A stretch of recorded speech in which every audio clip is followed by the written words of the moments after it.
আমরা সর্বদাই ভবিষ্যৎ নিয়ে দুশ্চিন্তাগ্রস্ত থাকি এই ভেবে যে কখন আমরা সুখের দেখা পাব কিংবা কবে আমাদের দুঃখের অবসান ঘটবে। ভবিষ্যৎ তো প্রতি ক্ষণে নির্মিত হয়। আমাদের বর্তমান কর্মের ফল ভবিষ্যৎ নির্ণয় করে। যদি আপনি আজকের নির্ণয় নিয়ে সন্তোষ লাভ করেন, তাহলে অবশ্যই আপনি ভবিষ্যতে সুখের দর্শন পাবেন। তাই ভবিষ্যৎ নিয়ে এত চিন্তা না করে বর্তমানে ভালো কাজ করে যান।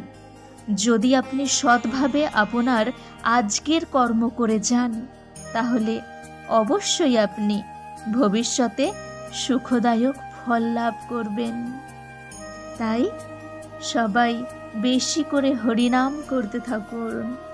হরিনামই আমাদের মুক্তি লাভের একমাত্র উপায়। হরে কৃষ্ণ হরে কৃষ্ণ।